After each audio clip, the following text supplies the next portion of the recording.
Este é o podcast O Céu Existe, mas o Inferno Também. Junte-se a nós enquanto viajamos pela extraordinária vida de Vasudaiva e seus encontros sobrenaturais com o Reino Divino. Episódio 8. Capítulo 8.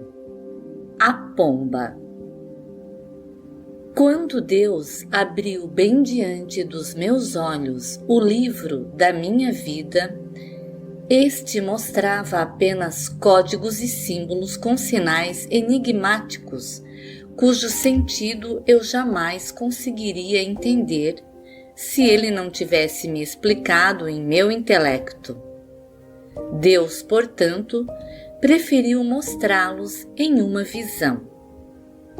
A visão me foi dada em 29 de janeiro de 1989. Eu me vi entrando em uma grande igreja, onde estava havendo algum tipo de celebração. Ela estava lotada de pessoas que pareciam muito animadas. Eu estava de pé sobre uma pequena plataforma elevada, olhando abaixo a multidão. O ar estava cheio de nuvens rodopiantes de incenso. Então, no meio da multidão, vi um padre carregando uma caixa bonita. Todos os presentes sabiam que dentro da caixa havia uma pomba especial, e eu compreendi mais tarde que representava o Espírito Santo. O sacerdote que representava Cristo deveria abrir a caixa e deixar a pomba voar ao nosso redor, nos dando muita alegria. Ele não queria nos deixar esperando, então abriu a caixa e a pomba saiu. Quando as pessoas viram a pomba voando acima delas, sentiram-se eufóricas de alegria, e quando a pomba voou mais baixo, chegando perto delas, todas exclamaram grandes "Ohs". Sua animação e euforia encheram a igreja. Por um tempo, a pomba continuou a voar ao redor em círculos. Notei que muitas vezes a pomba se aproximava de mim. Todos nós levantávamos os braços no ar, na esperança de atrair a pomba para vir pousar em nossas mãos. Sabíamos que no final a pomba iria escolher um de nós, e também sabíamos que a pessoa escolhida iria ser extremamente privilegiada. Enquanto a pomba ficava dando voltas sobre nós, tive a certeza em meu coração que já nos conhecíamos e que de alguma forma éramos amigas. Como se diz, estabelecemos uma ligação. A pomba era de uma cor azul celeste, não branca, e mais tarde aprendi que a cor azul representa o divino. Vi a pomba vir em minha direção e no meu coração eu sabia que ela iria pousar em mim, porque senti esta ligação entre nós. E quando a pomba veio finalmente pousar na ponta dos meus dedos, não apenas senti uma grande familiaridade com ela, mas também senti que existia um profundo e íntimo amor entre nós. Todos os olhos se viraram na minha direção. Algumas pessoas ficaram surpresas com a escolha da pomba. Outras tinham seriamente esperado que a pomba voasse para elas. Outras ficaram maravilhados que ela finalmente tivesse feito sua escolha. Uns minutos depois, a pomba voltou a voar e então, depois de ter voado ao redor da igreja, ela deu um giro mais uma vez e voou na minha direção de novo, vindo pousar na ponta dos meus dedos. Desta vez, a pomba permitiu que eu a segurasse nas minhas mãos e eu, transbordando de alegria, com muito cuidado e com ternura, levantei-a e apertei-a carinhosamente no lado esquerdo do meu rosto, perto do ouvido. Ouvi as batidas rápidas de seu coração, que palpitava alto. Então, de repente, me vi sozinha, andando por um caminho. Ao longo de toda a margem deste caminho, havia pequenos animais desconhecidos, semelhantes a esquilos. Eles estavam engolindo uns aos outros sem dó nem piedade. À minha frente, no caminho, vi um grande rato segurando um pequeno animal na boca. Correndo na minha direção, ameaçadoramente, tentando me assustar. Não tive medo e, para mostrar ao rato que eu estava no controle e era eu quem mandava, apressei meus passos na direção dele. Ele percebeu imediatamente que eu ia enfrentá-lo e, assim, assustado, saiu do caminho e correu para atacar por trás um animal semelhante a um esquilo, engolindo-o por inteiro com um som gorgolejante horroroso. Em seguida, a uma pequena distância, vi uma cobra esticada de um lado ao outro do caminho, bloqueando minha passagem. Agradeci a Deus por me deixar vê-la, porque era tão transparente quanto celofane. Isso tornava difícil detectá-la, e se eu tivesse pisado na cobra, ela teria me mordido. Eu não estava assustada. Decidi que iria continuar a caminhada e apenas passaria por cima dela. Depois de ter passado por ela, ouvi um leve ruído bem perto, atrás de mim. Outra cobra, deslizando rapidamente, veio ao meu encalço.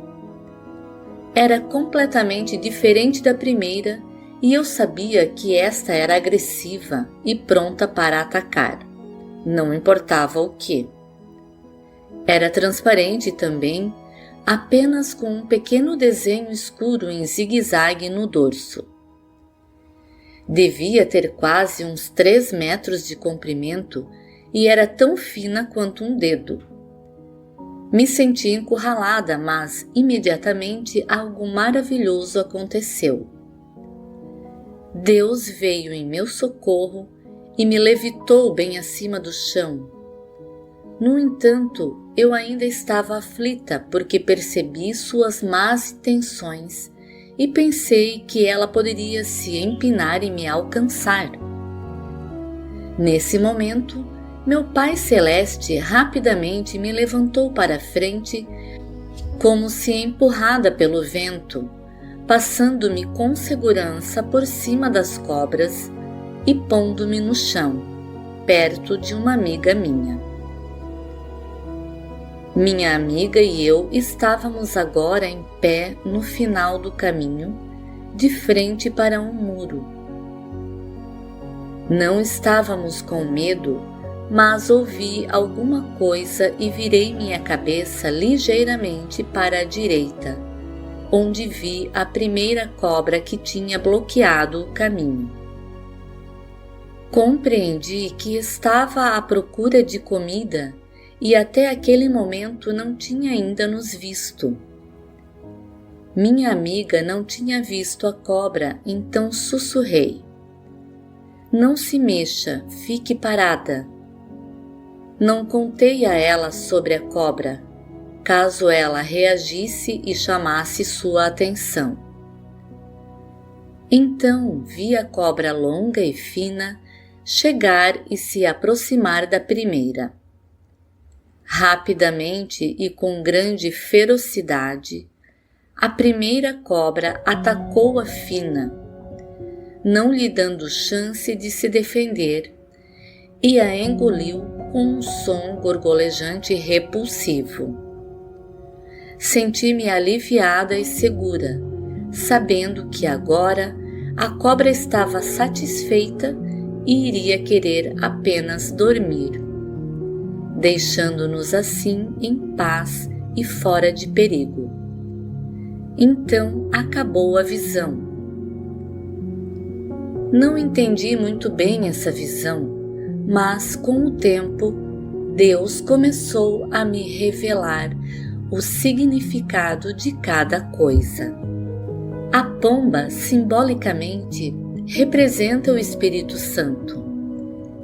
Quando a pomba pousou nas minhas mãos, isto significava que Deus havia me escolhido para me dar suas mensagens para a nossa geração.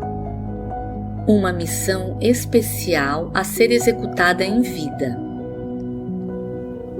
O rato e as cobras significavam que no caminho da minha missão eu encontraria dificuldades, controvérsia, obstáculos e pessoas que iriam me afligir e atacar de uma forma sutil, sem se revelarem. Seus atos seriam feitos com hipocrisia e encobertos para não serem detectados, de modo que ninguém descubra quem realmente são os predadores. Foi por esta razão que me foram mostradas cobras transparentes como celofane, uma réplica dos fariseus, como disse Cristo um dia. Esta visão me foi dada logo antes de eu começar a testemunhar publicamente pela primeira vez na vida. Contar a outras pessoas a respeito das mensagens que eu vinha recebendo. Como esse testemunho aconteceu foi muito interessante. A essa altura eu estava morando na Suíça.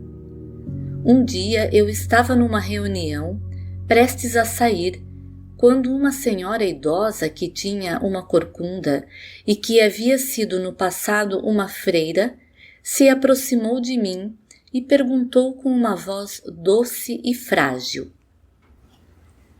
"Você é a vassula de Pule que recebe mensagens de Cristo e de Nossa Senhora?" Ela havia sabido a meu respeito através de alguns amigos. Surpresa, respondi: "Sim, sou eu." Ela continuou: "Ah, você se importaria se eu levasse alguns amigos meus à sua casa para ouvirmos sua história?" Respondi que seria bom e marcamos uma data. Quando a campainha tocou naquele dia, abri a porta e vi cerca de 30 pessoas ali.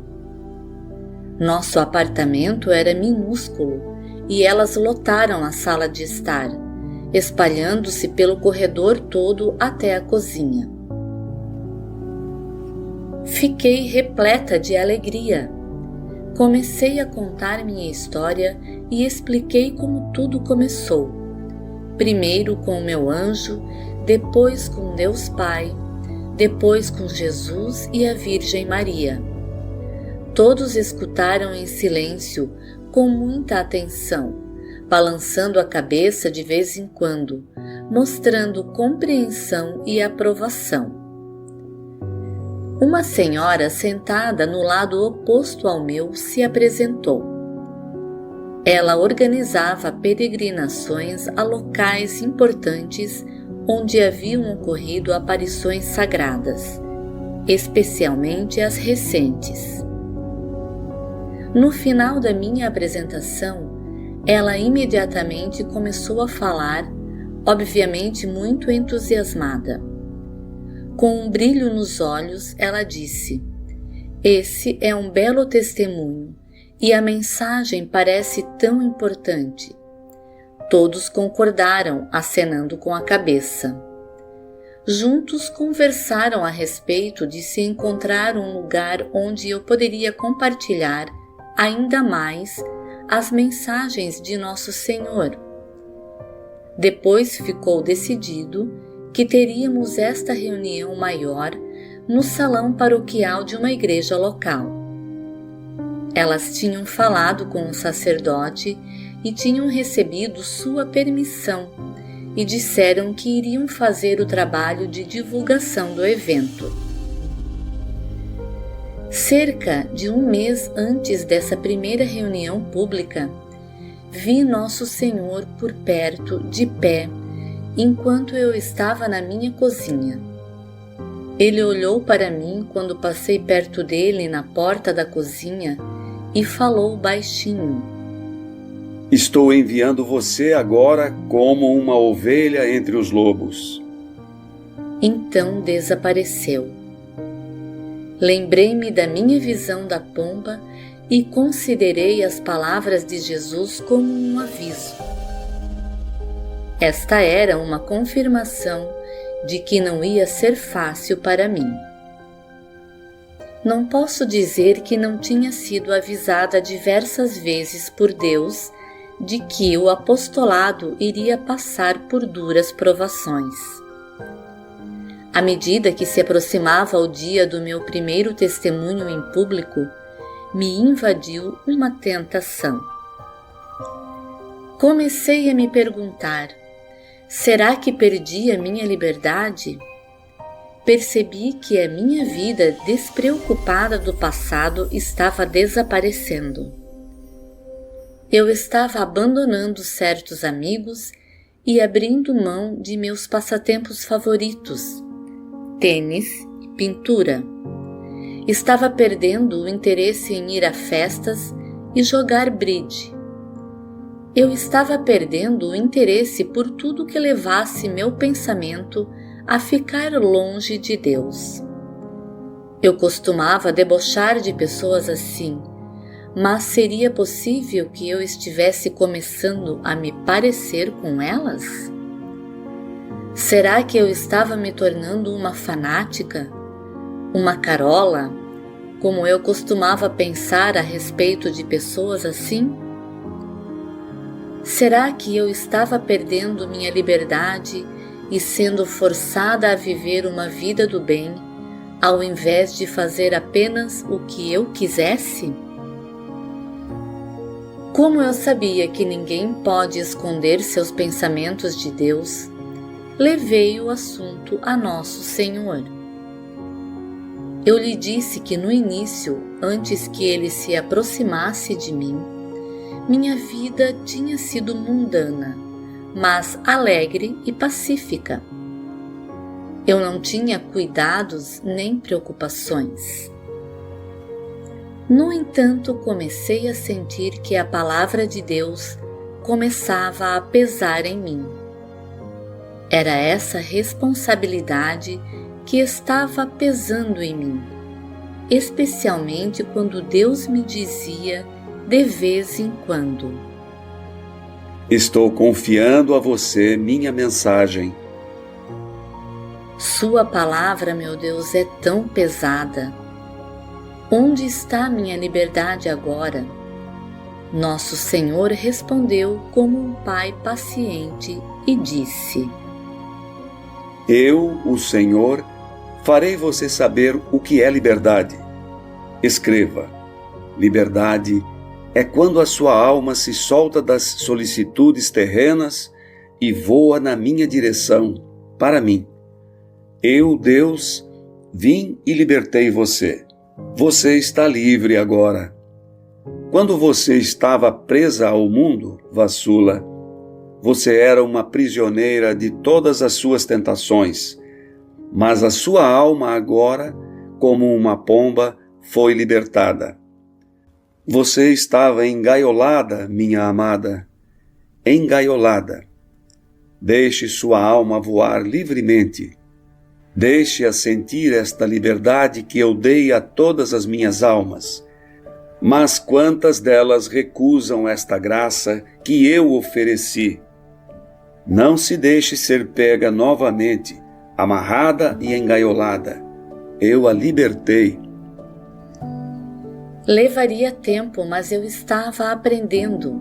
Estava aprendendo que onde o Espírito do Senhor está, aí está a verdadeira liberdade. Também aprendi que quando Deus fala, Ele não fala em cantos escuros, mas revela toda a verdade em plena luz e com transparência. Ele está absolutamente pronto e ansioso a propiciar o que quer que se peça a Ele. Ele dá muito mais do que pedimos. É assim que Ele é generoso. Eu tinha consciência de que não sabia como amar a Deus, não do modo que Ele queria, que é incondicional e sem limite. Finalmente chegou o dia da minha primeira apresentação pública. Eu nunca tinha falado de cima de um palanque antes, e fazer isso me apavorava. Quando cheguei ao salão da igreja, havia cerca de 300 pessoas lá. Quando vi todas elas, entrei em pânico. Fui até a igreja ao lado e me ajoelhei diante de um crucifixo enorme, lamentando-me com Jesus. Senhor, o que vou dizer? Olhe onde você me pôs agora. Como vou falar? O que devo dizer? Nunca falei nem testemunhei antes. Suspirei. Preciso de sua ajuda. E novamente, Senhor, veja em que situação você me colocou. Eu não pedi isso, como você sabe. Se você não me ajudar, não só vou passar vergonha, como também envergonharei você. Não queremos que isso aconteça. Tire de mim este medo e insegurança. Toque meus lábios e me dê a palavra certa. Preciso que me encoraje e coloque as palavras certas em minha boca.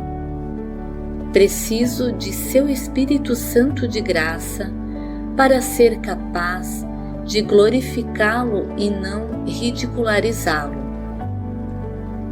Então me lembrei de quantas vezes ele havia me dito: Não se preocupe, eu guiarei você e você não me desapontará. O que faltar em você, eu preencherei. Porei minhas palavras em seus lábios, enriquecerei sua fala. Sua fala será minha fala. Então o Senhor respondeu e disse como em um comando: Chegou a hora de me glorificar. Vá. Levantei-me e fui direto para o salão paroquial. Quando entrei, só tinha um pensamento na minha cabeça, que era dar o melhor de mim para glorificar a Deus. Cristo também tinha me dito, como Ele diz a todos nós: Faça o melhor que puder, e eu farei o resto. De repente, eu já não sentia mais meus pés andando. Senti-me como num sonho, deslizando para frente em câmera lenta. Então senti uma incrível paz entrando em mim, como se fosse um líquido quente escorrendo do topo da minha cabeça até os meus pés, enchendo cada parte do meu corpo. Era como se alguém estivesse soprando seu sopro quente em mim, dando-me confiança total. Uma imponente autoridade que não vinha de mim e profunda paz à minha alma. Eu sabia que Deus estava derramando em mim o seu Espírito Santo de graça. Senti fisicamente este ato. Abri a boca e as palavras fluíam. Era como se eu me ouvisse falar e percebesse que não era eu quem estava falando. Era algo dirigido, porque eu não teria sido capaz de fazer isso sozinha.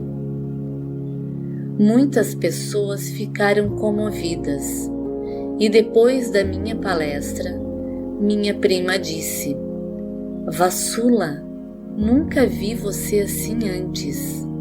Você estava como peixe dentro d'água. Você falou como se tivesse pregado a vida inteira."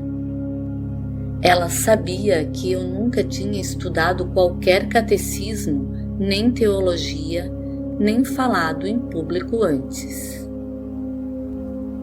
A partir desse momento, passei a ser convidada a dar meu testemunho regularmente. Criamos um programa, uma vez por mês na Suíça, que incluía reuniões de oração. Estes encontros de oração logo se tornaram uma fonte de alegria e conversão para muitas pessoas. O público foi se tornando cada vez maior, chegando perto de 2.000 pessoas. As pessoas vinham para a Suíça em ônibus lotados dos países vizinhos, da Alemanha, Itália e França. O Senhor chamou a todos, traziam suas famílias, seus amigos, traziam os doentes, os possuídos, e aconteciam muitas curas. Jesus não tinha receio de dispensar suas graças a cada um. Um simples sorriso para ele e ele perdoaria e esqueceria. Um suspiro de arrependimento e de reconsideração e todo o céu se regozijava e festejava. São estas suas próprias palavras. Venha, você que ainda erra neste deserto, dizendo: procurei o meu Redentor, mas não o encontrei. Encontre-me, meu bem-amado, na pureza de coração, amando-me sem qualquer interesse pessoal. Encontre-me na santidade, no abandono que desejo de você. Encontre-me cumprindo os meus mandamentos. Encontre-me substituindo o mal pelo amor. Encontre-me na simplicidade de coração. Não peque mais. Deixe de fazer o mal. Aprenda a fazer o bem. Busque a justiça. Ajude o oprimido. Que este deserto e esta aridez exultem. Que a sua tibieza se inflame numa chama ardente. Renuncie à sua indiferença e substitua-a pelo fervor. Faça todas essas coisas para que possa depois dizer: procurei meu Redentor e o encontrei. Ele estava o tempo todo perto de mim, mas na minha cegueira não conseguia vê-lo. Ó, glória a Deus! Bendito seja nosso Senhor! Como pude ser tão cego assim? Então lembrarei a você de guardar os meus princípios como um tesouro para que você viva. Quando os meus amigos, surpreendidos pela velocidade com que as mensagens estavam circulando pelo mundo, me perguntaram como me sentia, respondi: ninguém deve se atrever a dizer o que Deus fez por nós. Aos olhos de Deus, o mundo todo é como um grão de poeira que mal pesa na balança, como uma gota de orvalho da manhã caindo no chão. No entanto, Deus é misericordioso para com todos, porque Ele pode fazer todas as coisas e releva os pecados dos homens, contanto que se arrependam. Eu podia sentir a movimentação lá em cima, no céu. Deus estava dando com generosidade, derramando graças. ele disse que ninguém deve ter medo dele, a menos que se rebele contra ele. Ele falou para todos nós, não importa nossa religião ou passado. Sacerdotes e freiras começaram a se juntar a nós para rezar e ouvir as mensagens. Todos nós o sentimos em nossos corações. Lembro às pessoas que Deus não é um Deus do passado, mas do presente. Deus não fez as malas e nos deixou para sair de férias. Ele é o Deus vivo, um Pai preocupado com cada um de nós, manso e gentil. Cristo ressuscitou de fato, não é um mito. Depois de alguns meses, meu nome começou a fazer muito barulho na Suíça e de lá se espalhou para outros países. As mensagens de Nosso Senhor, que agora estavam sendo copiadas e distribuídas em minhas reuniões de testemunho, começaram a ter efeito, exatamente como Deus e meu anjo tinham previsto. Elas foram se espalhando como fogo. Muitas pessoas fracas de fé tornaram-se mais fortes e aquelas sem fé receberam e descobriram Jesus Cristo. Pessoas correram para a confissão e receberam a Santa Comunhão novamente. Aquelas que nunca rezaram começaram a rezar fervorosamente. Aquelas que nunca haviam lido as Escrituras mergulharam na Bíblia Sagrada, começando a lê-la do início.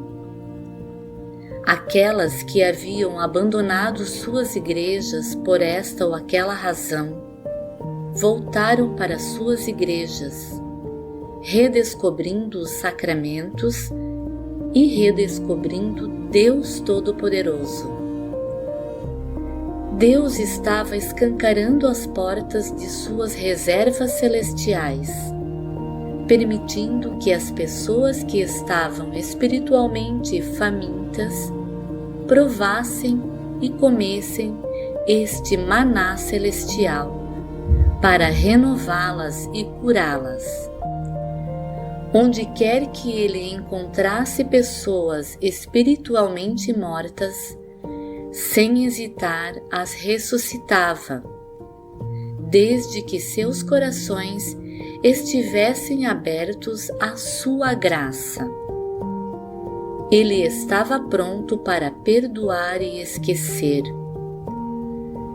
Mas nós, com nossos rostos descobertos, refletindo como num espelho a glória do Senhor, brilhamos cada vez mais, porque fomos transformados nesta imagem que refletimos.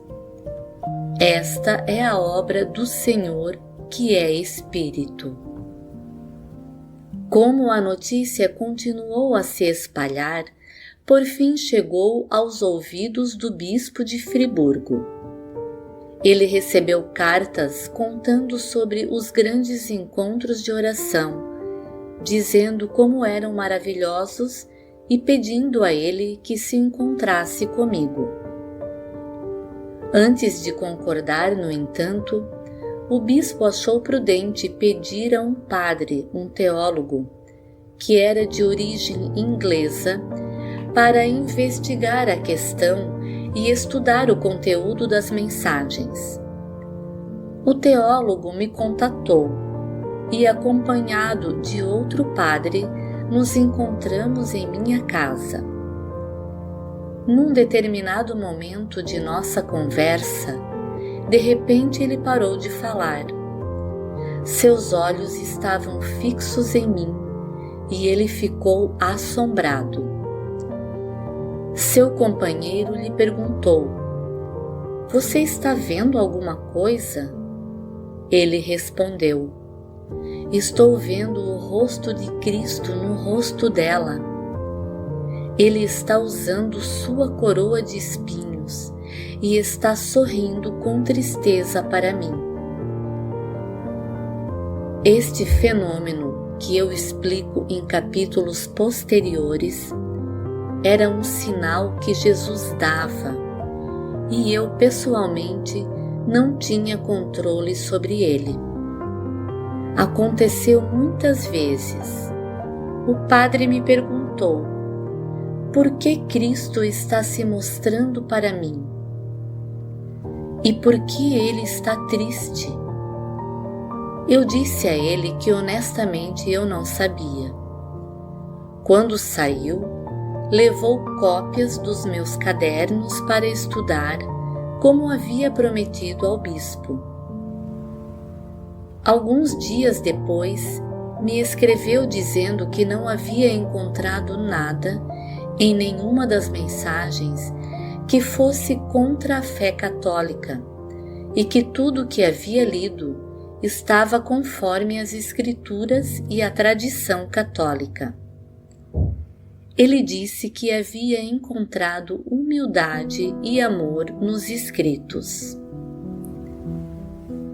Prosseguiu dizendo que havia se encontrado casualmente com seu bispo, que perguntou como estavam indo suas investigações. Ele respondeu que, em sua opinião, o conteúdo dos escritos parecia ser de origem divina. O bispo teria ficado surpreso, parecendo não esperar esse tipo de resposta e, aparentemente, não muito contente com a notícia. Apesar do resultado positivo da investigação e do bom relato, o bispo ficou contra mim e perseguiu nosso trabalho na Suíça. Correram rumores de que eu não tinha humildade, que eu me considerava uma teóloga e que, a meu modo, eu estava tentando criar uma igreja paralela. Esta corrente negativa chegou diretamente ao Vaticano e nos prejudicou bastante. O aviso de Deus ressoou novamente em meus ouvidos. Você vai ser meu sacrifício, vai ser meu alvo. Como caçadores atrás de sua caça, eles irão caçá-la e empunhar suas armas, perseguindo-a. Eles oferecerão um alto preço a quem conseguir destruí-la. Naquela ocasião, encontrei-me com o metropolita da Igreja Ortodoxa Grega de Genebra, que na realidade me procurou e estava ansioso por me conhecer. Ele tinha vindo, por acaso, visitar a Igreja Ortodoxa de Lausanne, onde eu morava, para celebrar a liturgia, e quando me viu, com um largo sorriso, convidou-me a ir vê-lo em seu gabinete. Algumas pessoas que tinham estado comigo haviam lhe pedido que me entrevistasse. Fui vê-lo e sentamo-nos e conversamos e contei a ele minha história resumidamente. Ele pareceu muito agradável e polido. Apesar de eu saber que era um problema para ele acreditar em mim, pedi-lhe permissão para realizar encontros de oração ecumênicos, reunindo membros da Igreja Ortodoxa Grega com nossos irmãos católicos e protestantes. Disse-lhe que uma das partes mais importantes da missão era conseguir reunir as igrejas. Fiquei maravilhada quando ele disse que não tinha nenhuma objeção.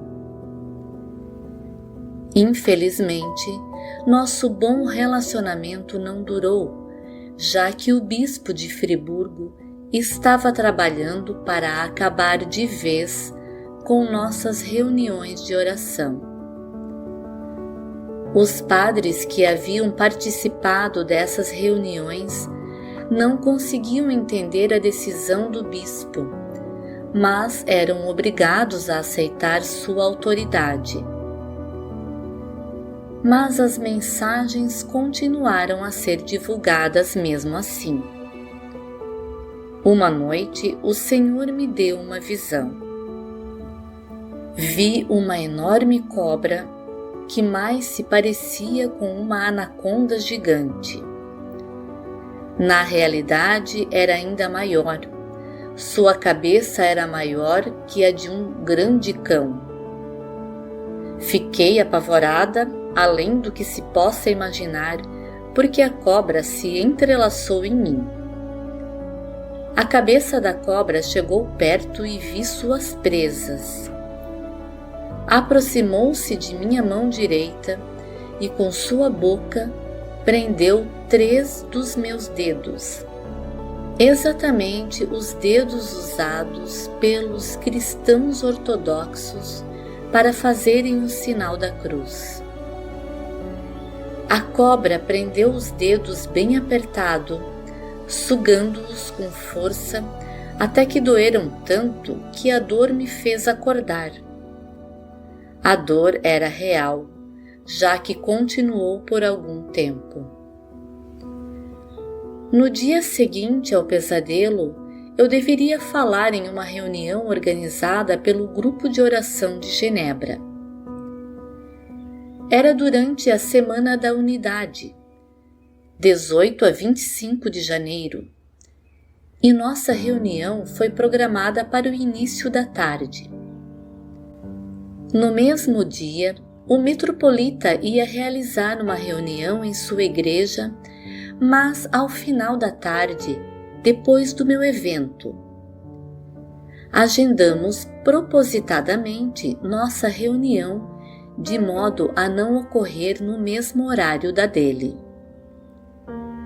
Quando o metropolita soube que 2.000 pessoas haviam comparecido à minha reunião, enquanto apenas um pequeno público havia comparecido à dele, ficou muito aborrecido. Acusou-me de tentar concorrer com ele, dizendo que eu havia tirado pessoas dele e estava criando uma igreja paralela. Ele me acusou até de estar trabalhando contra a igreja. No dia seguinte, minha prima me telefonou e disse: Vassula, há rumores circulando entre os gregos dizendo que você vai ser excomungada. Cuidado, não faça nada por enquanto. Mantenha-se reservada por um tempo.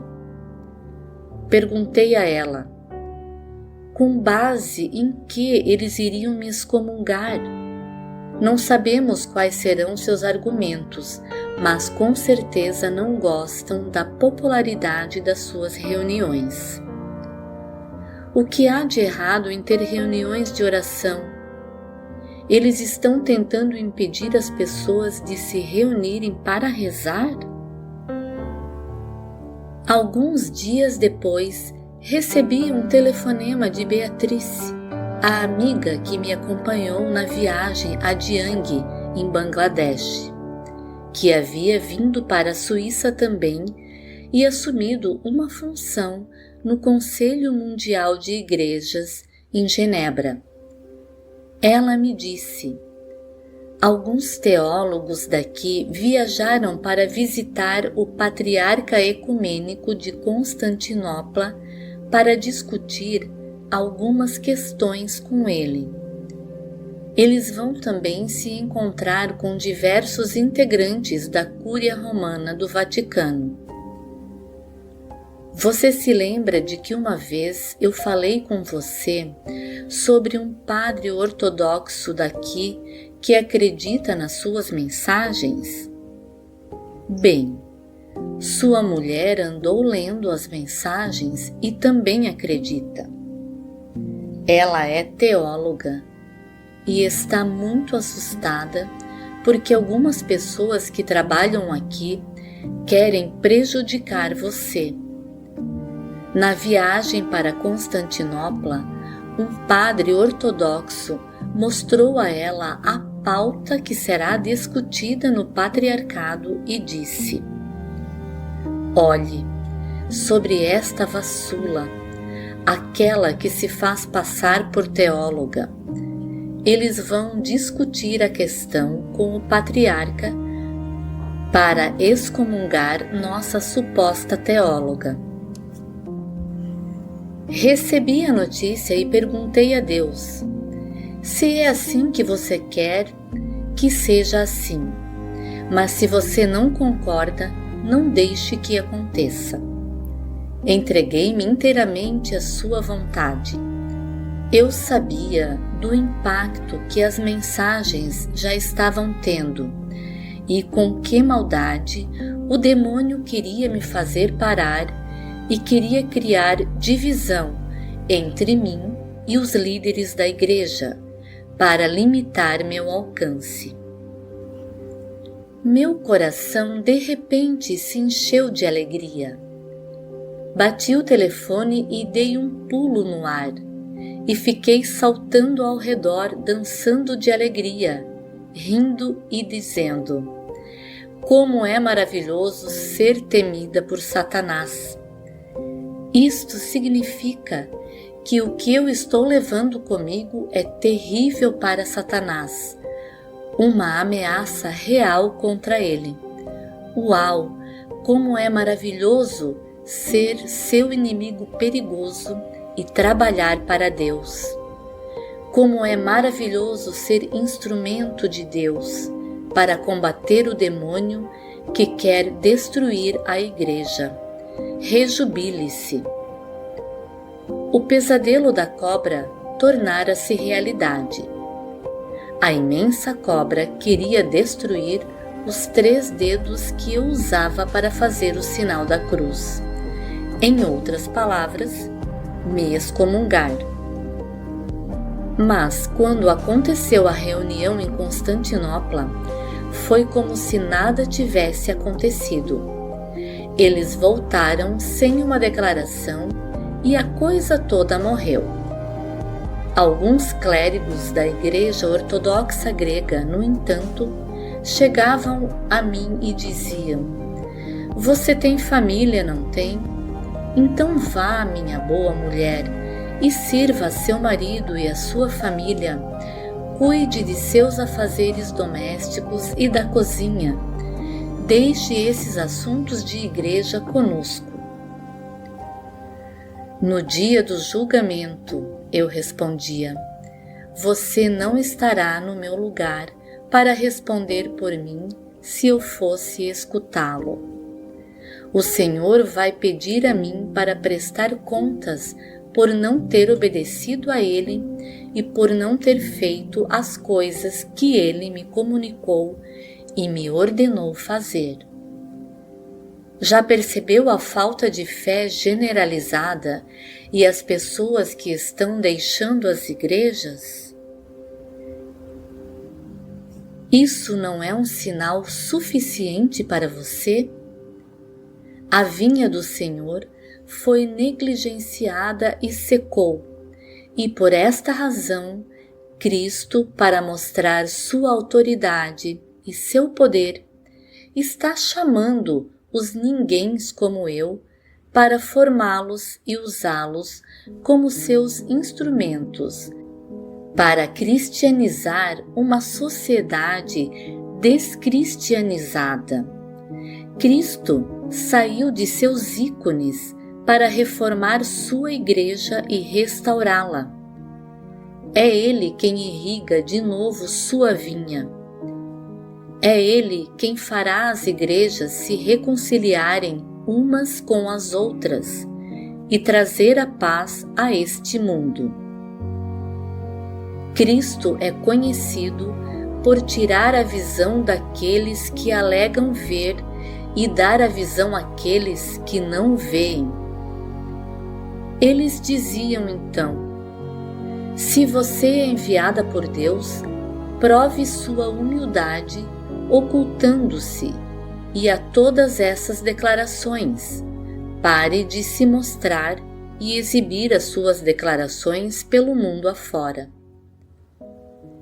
Anos mais tarde, o Senhor me aconselhou a responder a estas pessoas assim: A estas pessoas responda o seguinte: eu não vou ser como o servo mau, que escondeu seu talento e então foi condenado por não ter feito nada. Ao contrário, vou multiplicar meu talento e dar a glória àquele que o confiou a mim.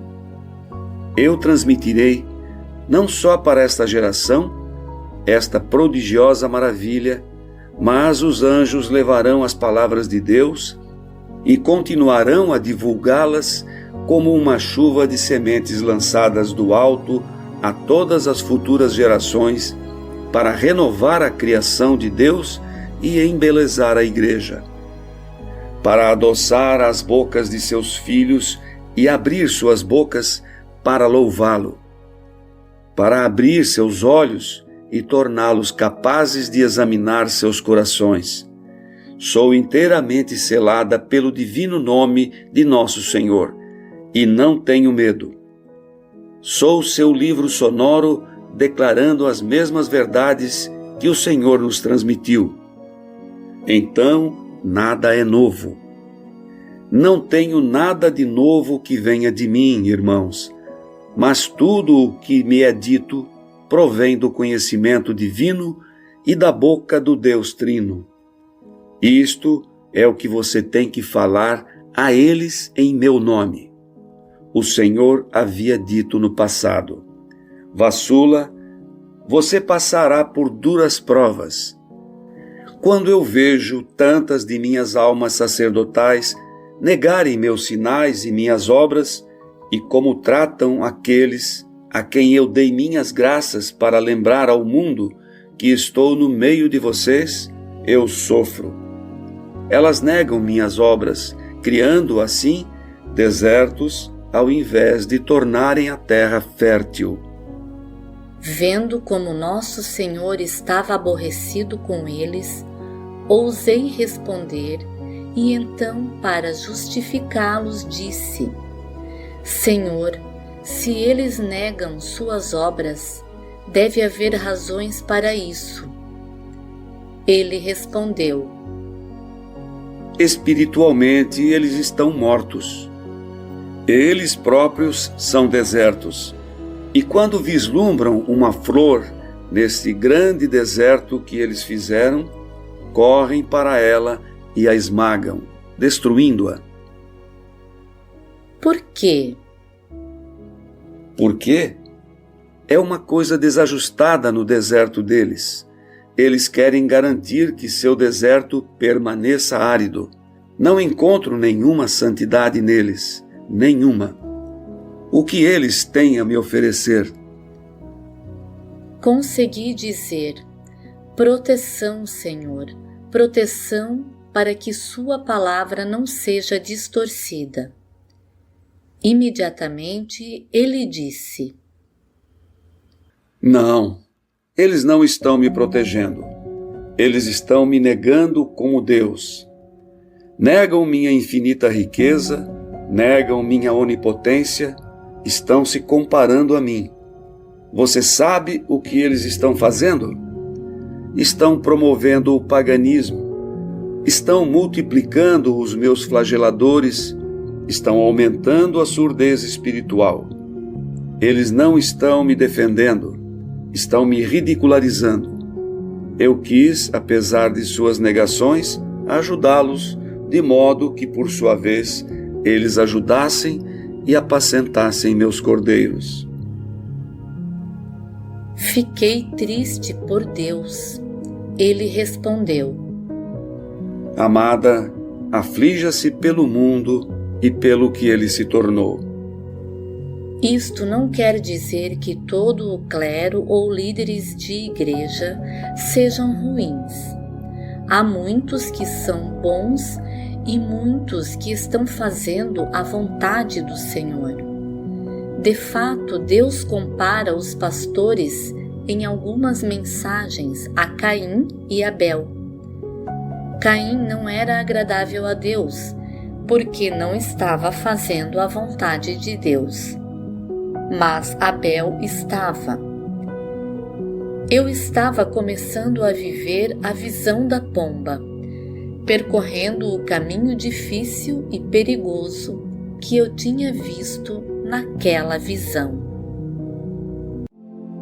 Você acabou de ouvir o podcast O Céu Existe, mas o Inferno Também.